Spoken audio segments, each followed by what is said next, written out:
file. In this Saturday, Jan.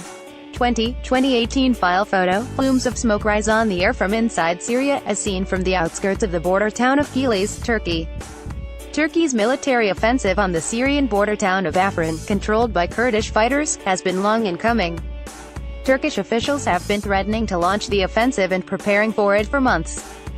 But there have been shades of grey in Ankara's professed goals about the military incursion, which was launched on Saturday.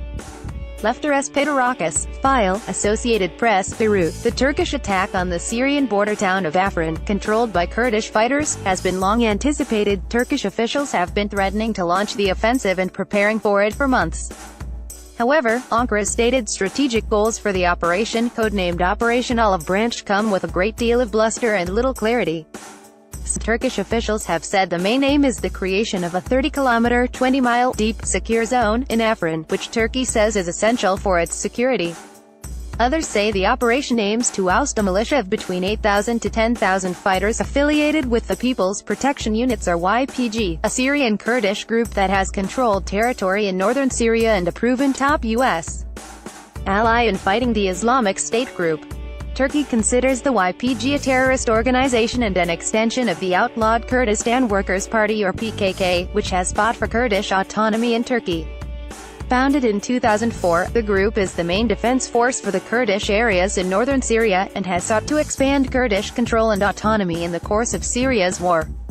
On Wednesday, President Recep Tayyip Erdogan said Turkey's concern was to facilitate the return of 3.5 million Syrians who live in Turkey to their country. The shifting goals reflect Turkey's own evolving involvement in Syria's civil war. Here's a look at some of the recent remarks by Turkish officials on the goals and extent of the Afrin offensive. Turkish Prime Minister Binali said the strikes on Afrin marked the start of a campaign to eliminate the PYD and PKK and Daesh elements in Afrin, referring to the Kurdish Democratic Union Party and the Kurdistan Workers' Party respectively, and using an Arabic acronym for the Islamic State group. The facts: the Islamic State group is not known to have any presence in Afrin. Turkey has long maintained that it is in Syria to fight both the YPG and the Islamic State group, but its priority has largely been to limit Syrian Kurdish expansion and keep the powerful Kurdish militia from linking up its territory east and west of the Euphrates River. In 2016, Turkey launched a cross-border operation with Syrian opposition forces into Jarablus. That operation cleared the Turkish border and routed much of IS from the area, but it also aimed to prevent the YPG from linking the Afrin and Kobani Kurdish enclaves. In the current offensive, Turkish troops and the Syrian rebels it supports have only been targeting Kurdish fighters. A senior U.S. official says Washington is concerned that Turkey's military offensive in Afrin could distract from the fight against the Islamic State group in Syria and could be exploited by extremists to resupply or create safe havens. Turkish Deputy Prime Minister Bekir has told a group of foreign journalists in Istanbul that 700 rockets attacks have taken place on the Turkish side of the border with Syria in the past few years, and that civilians have also been targeted.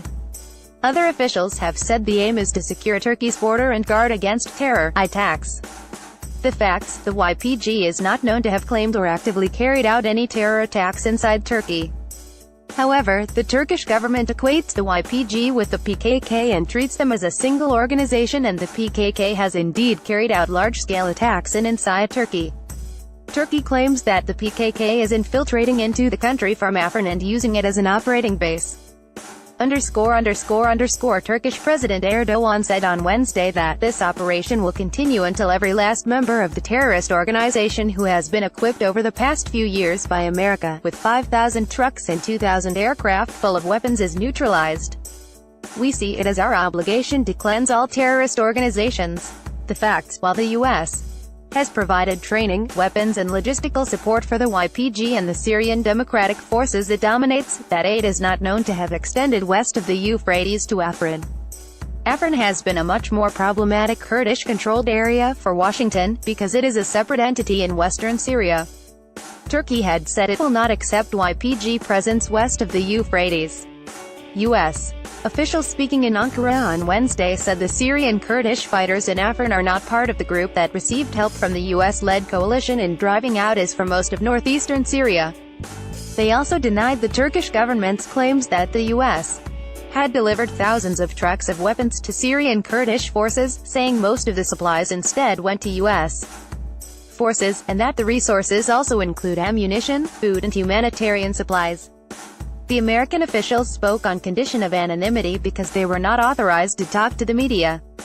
Find AP fact checks at https://appnews.com/tag/app-fact-check____. Follow at app fact check on Twitter, https://twitter.com/app-fact-check____. Follow Zina Karam on Twitter at www.twitter.com/skaram. Copyright 2018 The Associated Press.